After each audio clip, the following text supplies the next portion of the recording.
Will Ohio State become the new University of Michigan, Ann Arbor? That is the topic of today's video. My name is Craig Meister. I'm a college admissions coach. You can learn more about me and how you can work with me one-on-one throughout the entire college admissions process on my website, which is collegemeister.com. And if you're interested in learning about whether or not you are, or your student is, on track for selective college admission in the United States of America, visit areyouontracktogetin.com. Again, that's areyouontracktogetin.com, at which you will complete a free 3-minute assessment. Your results will be emailed to you right away, and they will help you clarify whether or not you are or your student is on track for selective college admission in the United States of America. Let's start with the big news, which is a special admissions update from Ohio State University. Quote, after careful consideration, Ohio State has decided to reinstate the ACT/SAT test requirement for new first-year undergraduate applicants to the Columbus campus in the 2026 admissions cycle and beyond, end quote. To translate, this is for those students who are going to be high school seniors during the 25-26 school year and who are hoping to enroll in Ohio State University in August of 2026. So this is for the upcoming admissions cycle. Ohio State is returning to being a test-required institution for first-year applicants. Quote, a review of the data from our test-optional pilot revealed that test scores are one of the important indicators of academic success at our university. Ohio State students who submit test scores have higher GPAs and are more likely to progress through the university. The university will continue to review each applicant holistically, just as it always has. When used as part of a holistic review process, the ACT/SAT score complements other measures to create a fuller picture of future academic success at Ohio State, end quote. So I was reading there from a communication sent from Ohio State to high school counselors around the country and around the world. And that is the news. That is the fact-based news. Ohio State is going back to being test required. But this video is about what it could mean if Ohio State leadership is smart. And that's a big if.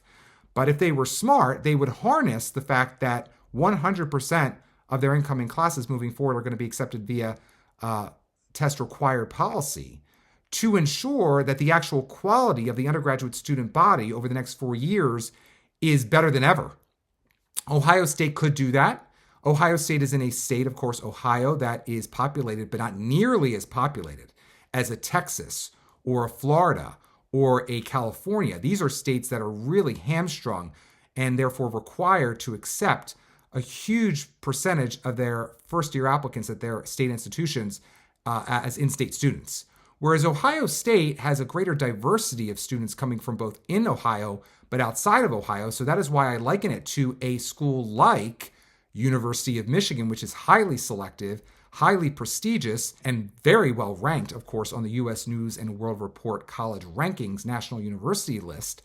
And if Ohio State, again, had smart leadership, and maybe they do, they will aim for overtaking all of the public universities currently standing between Ohio State and University of Michigan on that U.S. News and World Report National Universities ranking list. These include basically all the UCs, you know, the UC Irvines of the world, the UC San Diego's of the world, the UC Santa Barbara's of the world. We also have schools like UVA and University of North Carolina, Chapel Hill. And we also, of course, have University of Wisconsin, which Ohio State is basically already on the precipice of overtaking in terms of overall ranking, which is pretty surprising considering years ago, Wisconsin was thought of as sort of the up-and-coming Michigan.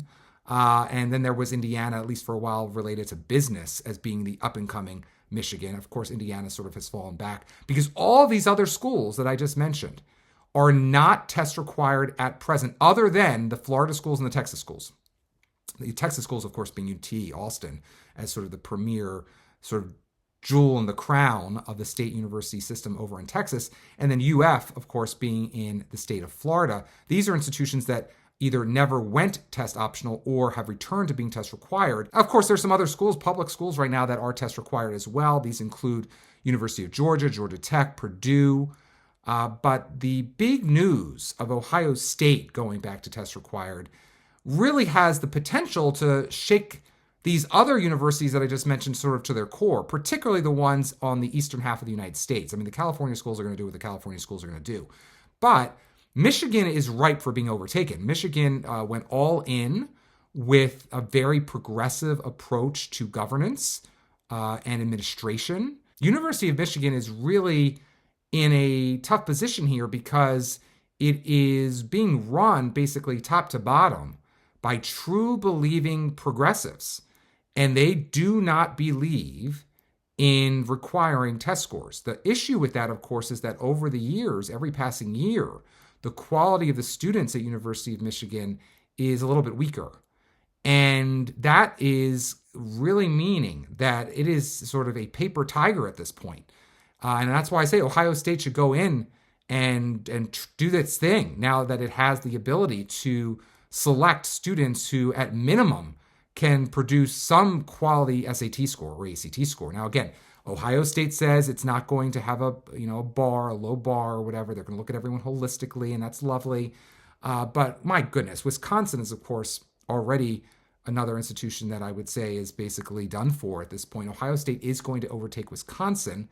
And the only question is how many other public institutions Ohio State will leapfrog before some of these other institutions like a Wisconsin, like a UVA, like a Michigan, and UNC Chapel Hill, they just decide they have to go back to requiring SAT or ACT scores for first-year applicants. We will see.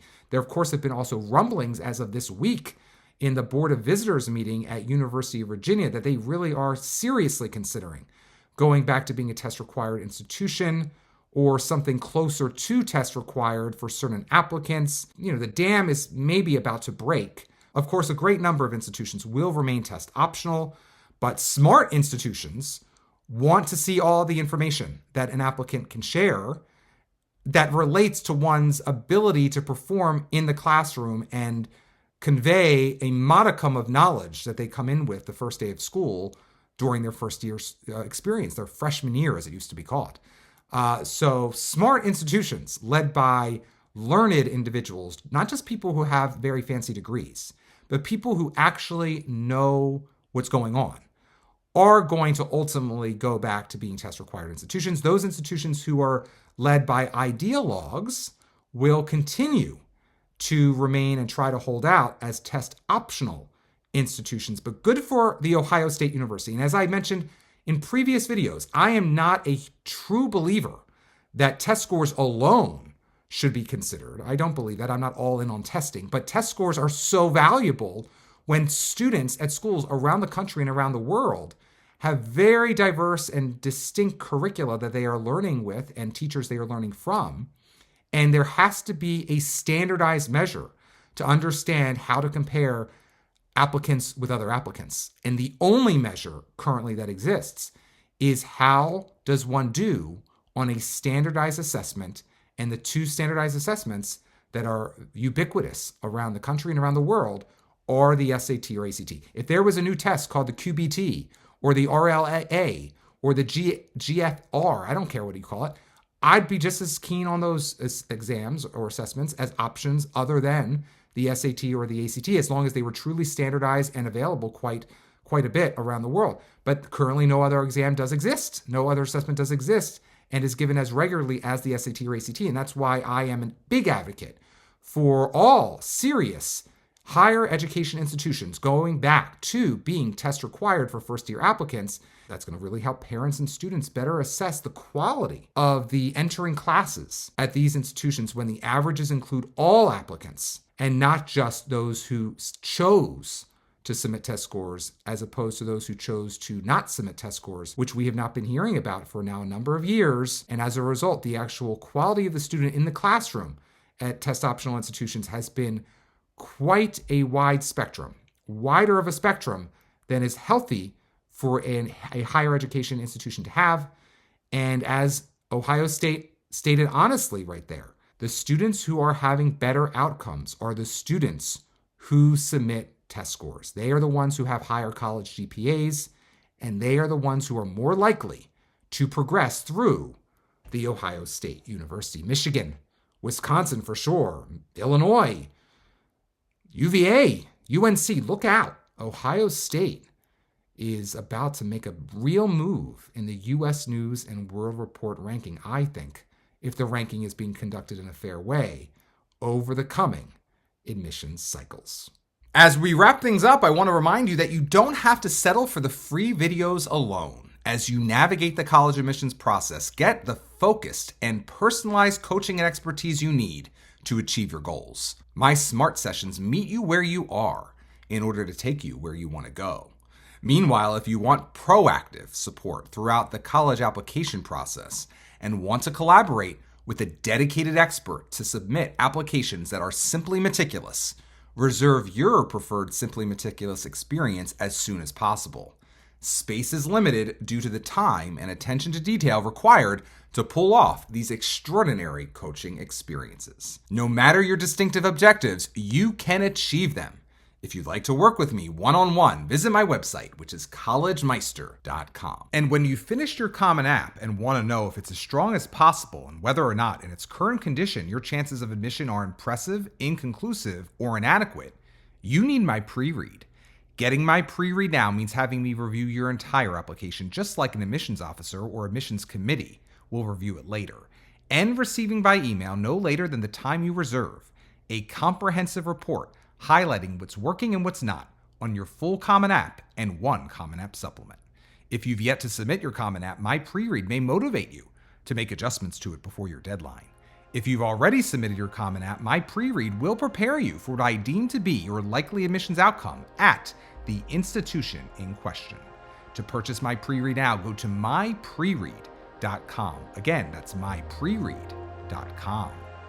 If you enjoyed today's video, please give it a thumbs up and consider subscribing to my channel.